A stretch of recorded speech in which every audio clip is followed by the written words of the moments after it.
नमस्कार, फौजी lecturer YouTube channel पर आपका स्वागत है। आज हम आपके साथ परसों की एक घटना शेयर कर रहे हैं।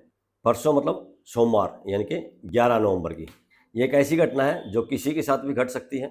आप ये सोचोगे किसी के साथ भी कैसे घट सकती है, वीडियो देखने बाद आपको समझ में आ जाएगा। ये घटना किसी के साथ भी घट सकती है क्योंकि आजकल हर बंदे के पास मोबाइल फ़ोन है और ज़्यादातर लोगों के जो है बैंक खाते मोबाइल से लिंक हैं और बहुत से लोग डिजिटली ट्रांसफ़र करते हैं पैसे को इधर से इधर। जो ठग हैं वो इसी चीज़ का फ़ायदा उठाते हैं और आम लोगों तक भी ये ठगी पहुंच चुकी है। आपने न्यूज़ में भी देखा होगा या अखबारों में पढ़ा होगा, एक शब्द सुना होगा डिजिटल अरेस्ट, या फिर मोबाइल से ठगी का सुना होगा कि मोबाइल से पैसे ट्रांसफ़र करवा लिए।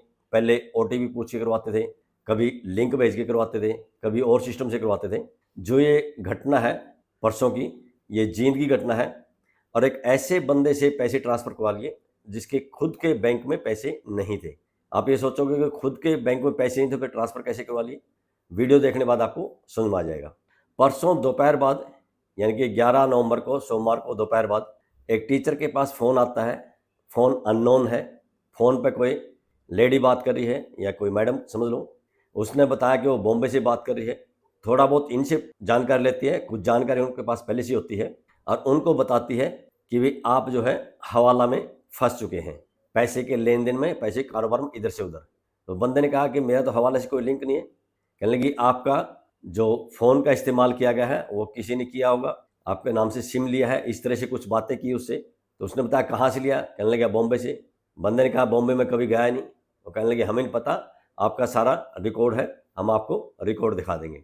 ऐसे उनको बातों में उलझाए रखा और उनकी एक पूरी टीम होती है, आगे से आगे कनेक्ट करते रहते हैं या उन्हीं के पास बंदे बैठे होते हैं। बातें करते करते धीरे धीरे उनको वीडियो कॉल पे ले लिया और वीडियो कॉल शुरू होने के बाद सामने एक बंदा दिखाई देता है जो एक पुलिस की ड्रेस में है। वो फिर इनको कहने लगता है कि मैं बॉम्बे पुलिस से हूँ और तेरे खिलाफ मामला दर्ज हो गया है, हवाला में तो फंस चुका है। किसी दूसरे बंदे का नाम लेता है, किसी करोड़पति आदमी का, उसके साथ कहता है तेरा नाम जुड़ा है, तूने उसके साथ मिलकर पैसे का लेन देन किया है, दूसरे देशों में भेजा है हवाले के जरिए से। उसके बाद इसके व्हाट्सएप पे वो सीबीआई का, ईडी के कुछ लेटर्स भेज देते हैं जिसमें उस बंदे का फोटो भी होता है, जिसके साथ इसका दिखाया जाता है कि भाई आप उसके साथ लिंक है। कहने का मतलब धीरे धीरे इसके दिमाग में वो चीज़ें डाली जाती है, भाई तुम भले ही वहाँ ना गया हो फिर भी तेरे इस चीज़ का इस्तेमाल हो रहा है। उसके दिमाग में डर बिठाया जाता है और वीडियो कॉल के माध्यम से वो आपके जो फेस है वो देख लेते हैं, फेस रीडिंग कर लेते हैं, आपका चेहरा पढ़ लेते हैं कि आप कितना डरे हुए हैं, कितना खौफ खाए हुए हैं। धीरे धीरे वो आपसे कुछ पूछेंगे, कुछ अपनी तरफ से बताएंगे, थोड़ा थोड़ा डर दिखाते जाएंगे और आपके दिमाग को एक तरफ से कंट्रोल कर लेंगे। जैसे आपने एक शब्द सुना हुआ सम्मोहन, सम्मोहन की भी अगर आप किताब पढ़ेंगे, मैंने एक किताब पढ़ी थी डॉक्टर श्रीमाली की लिखी हुई, उसमें भी स्पष्ट लिखा था जो दृढ़ निश्चय वाला व्यक्ति होता है उसको सम्मोहित नहीं किया जा सकता। जो बंदा जितना ज़्यादा भावुक होता है उसको उतना ही जल्दी सम्मोहित किया जा सकता है। और ये ज़्यादातर जो है अमीर लोगों को ही टारगेट करते हैं, 50 साल या उसके आसपास के लोगों को ही टारगेट करते हैं नॉर्मली, लेकिन ये कभी भी किसी को भी टारगेट कर सकते हैं।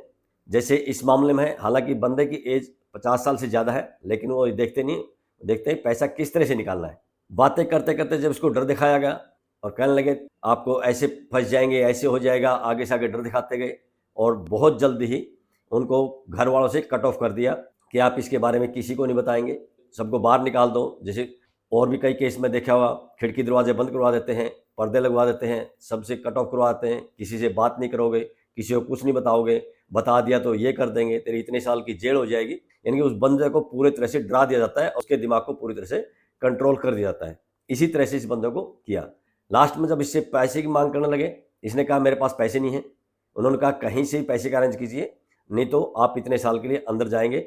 और इसको कहा कि तुम अभी तुरंत बॉम्बे आ जाओ, नहीं तो तेरे को पकड़ने के लिए पुलिस आएगी। ये कहने लगे बॉम्बे नहीं आ सकता। तो उधर से और थोड़ी कड़क आवाज़ में इसको डांटने लगे कि अभी एसपी को हम भेज रहे हैं, एसपी साहब पूरी पुलिस फोर्स के साथ आपके घर आएंगे, आपकी बदनामी भी होगी, आपको घसीटते हुए लाएंगे। इस तरह से धमकी देते हैं, डराते हैं। चेहरा वो देख लेते हैं कि बंदा पूरी तरह से डरा है, तो कहने लगे किसी भी तरह से तुम पैसे का प्रबंध करो और इसके बारे में किसी को कुछ बताया तो आगे इतने साल की जेल और हो जाएगी। या आगे से आगे डर दिखाते हैं। तो मास्टर जी बहुत ज़्यादा डर गए। उन्होंने अपने एक स्टाफ मेंबर के पास फ़ोन किया और उनसे कहा कि 50,000 रुपये मेरे पास ट्रांसफ़र कर दो। बाई चांस उस बंदे ने उस दिन की जो ट्रांजैक्शन थी वो पूरी हो चुकी थी। उसने कहा कि आज मैं पैसे ट्रांसफ़र कर चुका हूँ और आज की जो मेरी लिमिट है वो ख़त्म हो चुकी है, इसलिए मैं आपके पास पैसे ट्रांसफ़र नहीं कर सकता। क्योंकि ये मास्टर जी पूरे डर चुके थे, इसलिए उन्होंने दूसरे टीचर के पास या दूसरे स्टाफ मेंबर के पास फ़ोन किया और उसको कहा कि आप 50,000 रुपये मुझे ट्रांसफ़र कीजिए अभी। जो दूसरा बंदा था उनको ऐसी मामलों के बारे में पता था, उसने सबसे पहले यही पूछा समस्या क्या आ गई, अचानक 50,000 रुपये की ज़रूरत क्या पड़ गई। तो इस बंदे ने कहा जो डरा था, अभी मैं कुछ नहीं बता सकता, बाद में बताऊंगा, शाम को बताऊंगा। उसने कहा सर कुछ बता तो दीजिए, समस्या बताओगे तो हम भी आपकी मदद कर पाएंगे, जब आप समस्या नहीं बताओगे हम आपकी मदद कैसे करेंगे। उन्होंने कहा मदद बस इतनी ही करनी है, जल्दी से 50,000 रुपये मेरे खाते में ट्रांसफर कर दीजिए, मैं बुरी तरह से फंस गया हूँ। उन्होंने पूछा भाई कहाँ फंस गए हो बुरी तरह, बताओ तो सही। बोला नहीं मैं अभी कुछ नहीं बताऊंगा, अब फटाफट पैसे ट्रांसफर कर दीजिए। इतना कहने के बाद फ़ोन काट दिया। अब वो टीचर क्योंकि उसके क्लोज था, उसके कहते ही उसने 50,000 रुपये उसके खाते में ट्रांसफ़र कर दिए। वहाँ ट्रांसफ़र करते ही वो फिर कनेक्ट हो जाते हैं, कनेक्ट हो गए, उन्होंने फिर अपने खाते में पैसे ट्रांसफ़र करवा लिए। और पैसे ट्रांसफ़र करने के लिए मास्टर जी का कहना है बैंक से भी उसके पास फ़ोन आया था ट्रांजेक्शन के लिए, शायद 50,000 तक ट्रांसफ़र करने के लिए। वैसे तो आता नहीं, लेकिन उन्होंने किस सिस्टम से किया था मुझे मालूम नहीं, लेकिन उनका कहना यह है कि बैंक से फ़ोन आया था कि आपके 50,000 रुपये ट्रांसफ़र करने के लिए आया है, क्या इसको ट्रांसफ़र कर दे। क्योंकि वो ऑलरेडी डर चुका था, वो खुद ट्रांसफ़र करने के लिए कह रहा था। उसने कहा हाँ कर दीजिए। पैसे जैसे ट्रांसफ़र होते हैं उसके बाद थोड़ी देर के बाद वो फिर कॉल करते हैं और फिर कहते हैं कि 50,000 रुपये और दीजिए, नहीं तो ऐसे फंसोगे। तो डर के मारे वो फिर उसी स्टाफ मेंबर के पास फ़ोन करता है जिससे पहले 50,000 रुपये ट्रांसफ़र कराए थे। तो उस दूसरे स्टाफ मेंबर को शक हो जाता है कि लगता है इसकी घर की कोई समस्या नहीं है, ये कहीं न कहीं ठगों के उसके चक्कर में फंस गया है। उसने कहा सर कम से कम 1 मिनट सुन तो लीजिए। तो वो टीचर सुनने के लिए तैयार नहीं था क्योंकि पूरी तरह से डरा हुआ था। उसने कहा सर आजकल ठगी का चल रहा है, साइबर क्राइम चल रहा है, डिजिटल अरेस्ट का मामला चल रहा है। तो उसने ऐसे करते करते उसके व्हाट्सएप पे कुछ वीडियो भेज दिए, कुछ न्यूज़ भेज दी, कुछ फ़ोटो भेज दिए और बताया कि इस तरह से है। तो जैसे ही उस मास्टर जी ने जो डरे हुए थे उनकी वो वीडियो देखी, वीडियो देखते ही वापस फिर उसके पास स्टाफ मेंबर के पास कॉल किया कि जो मेरे साथ वीडियो पे कॉल कर रहा था वो यही बंदा था जो आपने मेरे पास वीडियो भेजी। तो उसने कहा सर मैं यही तो कह रहा हूँ, आजकल फ्रॉड चल रहा है, अलग अलग तरीके से चल रहा है और ये डिजिटल अरेस्ट का चल रहा है। बंदे को घर में बंधक बना देते हैं, किसी से बात नहीं करने देते, उसको इतना डरा देते हैं। तो थोड़ी देर के बाद उनका दोबारा फिर कॉल आता है 50,000 के लिए। तब तक ये समझ चुका था, इसके आगे के बच गए। जो दूसरा स्टाफ मेंबर था अगर उस सतर्क नहीं होता, इसको सही सलाह नहीं देता या उसको जानकारी नहीं होती तो और इससे कितने हज़ार रुपये ठग जाते पता नहीं। भले इसके बैंक में पैसे नहीं थे, ये उससे लेता, उससे नहीं मिलते किसी और से लेता। जितना उनको डर दिखाते रहते उतना ही आगे वो पैसे ट्रांसफ़र करता जाता। इसी तरह से बहुत से मामले आते हैं। कहीं पे आपके बच्चे अगर बाहर पढ़ते होंगे उसके बारे में बताएंगे कि आपका बच्चा फलाने फलाने स्कैम में फंस गया है, कहीं ड्रग्स में बता देंगे। अगर आपके बच्चे कहीं विदेशों में गए हुए हैं वहाँ किसी और चीज़ में इन्वॉल्व बता देंगे। और उनके पास एक पूरा सेटअप होता है, जैसे फिल्में बनाए जाते हैं सेम उसी तरह का सेटअप होता है।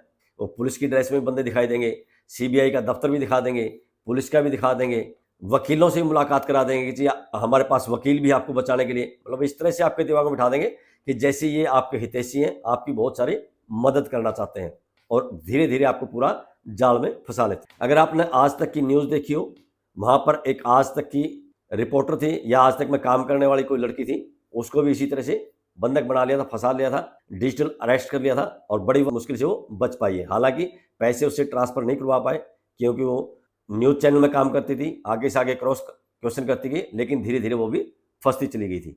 अगर वह आप वीडियो देखना चाहते हैं, उस वीडियो का लिंक भी मैंने यहाँ डिस्क्रिप्शन में डाल दिया है, क्लिक करके आप उसको देख सकते हैं। उसमें समझ सकते हैं कि किस तरह से उसके पास कॉल आया था। और नॉर्मली कोरियर के बारे में बताते हैं कि आपने कोरियर भेजा है, मैंने तो कोई कोरियर नहीं भेजा, आपके उससे भेजा गया है, आपका आधार कार्ड और सारी डिटेल वो बता देते हैं और आपके दिमाग में ऐसा बिठा देते हैं जैसे आपने ही किया है। अगर वो आप वीडियो देखेंगे उससे सारी कुछ समझ में आ जाएगा। एक और वीडियो बनाई थी 10-12 दिन पहले दैनिक जागरण वालों ने, एक्सपर्ट को बुला के कि किस तरह से ये ठगी करते हैं और किस तरह से आप उससे बच सकते हैं। तो वो वीडियो भी आप देखना चाहें, वो वीडियो भी नीचे डिस्क्रिप्शन में उसका लिंक डाल दिया है, आप लिंक को क्लिक कीजिए और उस वीडियो को देख सकते हैं। इससे पहले और बहुत तरह के चल रहे थे, जैसे बिजली के बिल को लेकर चल रहा था। भले ही आपने बिजली का बिल भर दिया है, आपके पास मैसेज आता कि आपका जो बिजली का बिल भरा था वो अपडेट नहीं हुआ है, अपडेट करवाने के लिए इस नंबर पर कॉल करें। उस पर कॉल करते ही वो जाल में फंसाते थे, कोई न कोई ऐप डाउनलोड करने के लिए बताते थे और उसके बाद पैसे ट्रांसफ़र करवाते थे। या कभी कभी आपके पास कॉल आएगा कि आपका बच्चा का एक्सीडेंट हो गया है या आपका बच्चा फलाने थाने में पकड़ा गया है और सेम उसी तरह का सेटअप कर देते हैं, वीडियो कॉल करा देते हैं, आजकल एआई का जो चल रहा है, एआई मतलब आर्टिफिशियल इंटेलिजेंस, आपके बच्चे की शक्ल, पूरी वीडियो उसको दिखा देंगे, आपको लगेगा मेरा बच्चा ही बोल रहा है, उसका रोता हुआ दिखा देंगे, चिल्लाते हुए दिखा देंगे, वहाँ आपसे बात करता हुआ करवा देंगे, मम्मी या पापा जो भी हैं उसको कहेंगे मम्मी बचा लो या पापा बचा लो, इतने रुपए मांग रहे हैं इनको दे दो। वो आर्टिफिशियल इंटेलिजेंस की मदद से ये ऐसा कर पाते हैं और आपको ऐसा लगेगा शायद सच में ही मेरा बच्चा वहाँ फंस चुका है। तो ऐसे में अगर कुछ होता है तो सबसे पहले होता है धैर्य रखना, डरना नहीं होता, साहस से काम लेना होता है और किसी भी तरह से फ़ोन को काटो और काटने के बाद सबसे पहले आपके दिमाग में ये सोचिए कि जो ये घटना है सच्ची भी हो सकती है, झूठी भी हो सकती है, इसको कैसे जाने ये सच है या नहीं है। तो आपकी जान पहचान में एक दो बंदा कोई इनको ऐसा जरूर होगा जो इस तरह के मुद्दों को जानता हो, समझता हो या आपको राय दे सकता हो या बचने का रास्ता बता सकता हो। तो सबसे पहले आप उस बंदे के पास फ़ोन कीजिए और उसको बताइए कि मेरे साथ ऐसा ऐसा हुआ है, अब मुझे क्या करना चाहिए। वो बंदा आपको गाइड कर देगा। आपने कहावत सुनी होगी कि सांप के निकलने के बाद लकीर पीटने का कोई फ़ायदा नहीं है। यहाँ भी सेम वैसी है। जब आप ठगी का शिकार हो जाओगे उसके बाद अगर आप साइबर थाने में दोगे, कहीं और दोगे, चक्कर काटते रहोगे, पैसे वापस आने बहुत मुश्किल है क्योंकि ठग इतने शातिर होते हैं। आपके बैंक से जब पैसा ट्रांसफ़र कराते हैं, जिस खाते में ट्रांसफ़र कराते हैं, आगे से वो किसी और बैंक में ट्रांसफ़र कर देते हैं, उससे फिर किसी और में ट्रांसफ़र कर देते हैं और इस तरह से वो पैसा इनकी रेंज से बाहर निकाल देते हैं। तो एक बार ठगी का शिकार होने के बाद बहुत मुश्किल है वो पैसा वापस आना। सतर्कता ही सबसे मुख्य उपाय है। सावधान रहिए और अपने दोस्तों को और रिश्तेदारों को सबको इसके बारे में जागरूक करते रहिए। जागरूकता ही इसका बचाव है। आपने एक और कहावत सुनी होगी, सावधानी हटी दुर्घटना घटी। यहाँ वही है, आपने सावधान रहना है, चौकन्ने रहना है। कभी किसी चीज़ का डर दिखाया जाएगा, कभी किसी चीज़ का डर दिखाया जाएगा, आपने डरना नहीं है। भले ही आपने ज़िंदगी में कभी कोई गलती की हो तब भी आपने डरना नहीं है। पुलिस भी मान ले 1 मिनट के लिए अगर आपने कोई क्राइम किया है, पकड़ने के लिए आएगी, पकड़ने के बाद क्या करेगी? लास्ट में कोर्ट में ही पेश करेगी। सज़ा देने का जो अधिकार है वो कोर्ट को है, पुलिस के पास ये अधिकार नहीं है। जब आपको कोर्ट के सामने पेश किया जाएगा तो आप अपना पक्ष रखेंगे, अपने आप को बचाने की कोशिश करेंगे, तो वहाँ आप बच सकते हैं या बच जाएंगे। सबसे मेन बात तो ये, वहाँ तक जाने की नौबत ही नहीं आएगी। जब भी कोई इस तरह की घटना घटती है, कोशिश कीजिए उनके झांसे में ना आए। आज की इस वीडियो में बस इतना ही। वीडियो पसंद आई हो तो लाइक कीजिए, दोस्तों के साथ शेयर कीजिए। इसी तरह की वीडियो देखने के लिए चैनल को सब्सक्राइब कीजिए। बहुत बहुत शुक्रिया, धन्यवाद, जय हिंद।